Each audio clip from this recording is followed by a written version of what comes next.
Samantala, sa balita on fake news, attorney, sabi sa huling vlog ni Pangulong Marcos Jr., nagbabala ito sa publiko sa paglaganap ng fake news. Sabi niya, and I quote, "Kaya ngayon, laganap na naman ng fake news at disinformation. Dapat extra ingat na tayo sa mga nababasa natin online. Pero hindi rin naman iyan mahirap. Ang isa sa mga ikinatutuwa ko sa mga rallies na pinupuntahan namin ay nakikita ko mismo yung mga sumusuporta sa ating alyansa. Sila ay tunay na mga tao, tunay na mga Pinoy, hindi lang ito mga keyboard warriors o troll. Mga totoong tao sila. Nakakamayan natin, nakakausap natin, at nakakamusta." Attorney Sal, anong masasabi mo sa warning ng Pangulong Marcos Jr. laban sa fake news? He should address the message to himself and to the government. Kasi, gaya ng nilatag na natin doon, it would appear that it's the government that is the source of fake news. It has become a huge corporation. Yung sinabi ko na ho sa inyo kung mga tama yung sinasabi niya. Talagang may fake news. At malaki ang bahagi ng kanyang gobyerno. Ngayon, eto ngayon ang tanong dyan. Meron siyang isa pang portion na sinabi. Ano pa? Yung last part. Ang sabi niya, yung mga natutuwa siya. Natutuwa. Dahil maraming tao. Sa kanilang alyansa. Rally. Hindi mo ba inilalabas sa news yung mga rallies nila? Hindi niya ba napapansin, meron silang malaking lugar.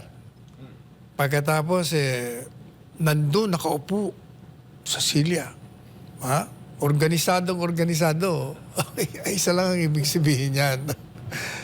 Kung ikukumpara mo doon sa mga rally ni Digong, talagang ubod ng dami ng tao, walang upuan, umuulan, nandun pa rin. Sige nga, paano mo sasabihin? Sino ang mas matunog sa tao? Sino ang mas malakas? Sino ang niyayakap ng tao? Tingnan niyo yung mga rally niyo, masyadong tame. Tame na tame. Tingnan niyo yung Digong, spontaneous. Nagdaratingan na lang doon. Hindi mo, matin ako ng rally doon sa Cebu na pinuntahan mo. Hindi ako makalabas sa dami ng tao. I had to wait for another an hour and a half para lang ako makalabas. Ganun ang kaibahan ng mga rally ni Digong kesa sa inyo. Speaking of rally, kailan bang next rally, Attorney Sal, with President Duterte? Hindi ko pa alam. Di ba kayo nagkausap? Kahapon, tumawag siya kailan ba? Kasi galing akong Naga Pagdasal nyo nga yung aking kapatid na si Blandina, she suffered a stroke. Blandina ang pangalan, kapatid ko. Kaya ako nagpunta Naga. Nung ako papunta sa airport, tumawag siya. Sabi ko nga sa kanya, "Mr. President, papunta ako doon sa, tandaan niyo, nag-groundbreaking doon sa Daraga Airport." Kami yun Kami nag-groundbreaking doon Pabalik ako doon. Sabi, bakit? Kasi ako, na-stroke yung kapatid ko, kaya pumunta ako ng Naga na madalian. Pero wala siyang binabanggit sa rally. Ang binabanggit niya lang, yung team, legal team na ready, ang team ni Inday Sara. Wala kami napag-usapan sa rally. Pero hindi ba, supposedly merong Iloilo? Anong nangyari doon? Cancel. Bakit daw? Walang sinabing dahilan. Supposedly, Sabado yun. Last Saturday. Pero natuloy ba yun sa Pansol? Natuloy, Attorney. Hinihintay ka nga namin dun Nasa Naga nga ako, di ba? Lumipad ako dahil nga sa kapatid ko si Blandina na-stroke. Teka muna, anong nangyari doon? Gano'ng karaming dumating? Punong-puno, Attorney Sal. Tsaka yun, walang akot. Kaso, hindi man ang ano lang doon is, ang lugar, medyo patago. Pero hindi naging balakid. Talagang sinuong ng mga tao. Sa mga ilang libo dumating? Ang capacity ng venue is nasa 5,000. Dumating? Puno. Attorney, Punong-puno. In and out ang tao. Kasi, Sino mga nagsalita ron? Siyempre, ang wala lang doon si Attorney J.V. Hinlo. Dali sabi, yung mga kandidato dumating doon. Si Bongo ba dumating? Dumating. Okay. Ay, may Hong Kong pala. This coming Sunday. Punta ka ba doon? Sunday? Hong Kong? Saan gagawin? Sa Southern Stadium. Yung stadium na pinagdarausan ng Thanksgiving ng KOJC. Sino bang magsasalita? Pupunta doon. Wala siya nabanggit kahapon. Ang sabi niya, darating siyang Maynila. Ang sabi niya sa akin, magkita tayo.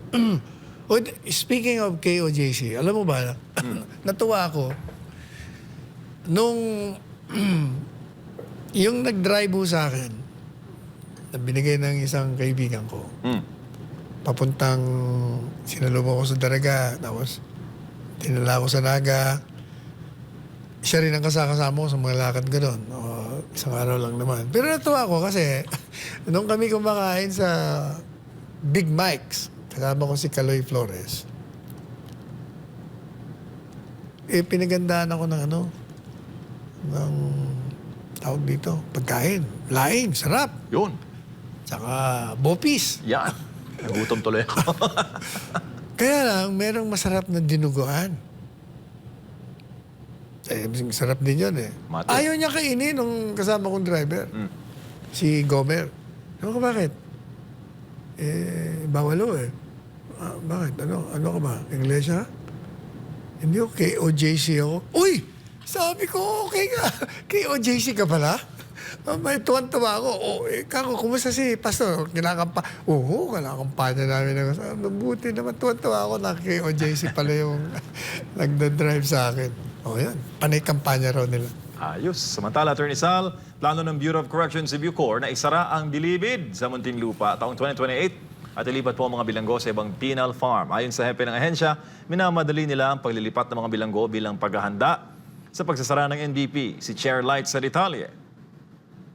Kinumpirma ni Bucor Director General Gregorio Catapang na ang New Bilibid Prison o NBP ang maunang isa sa pribado sa pamamagitan ng Public-Private Partnership o PPP.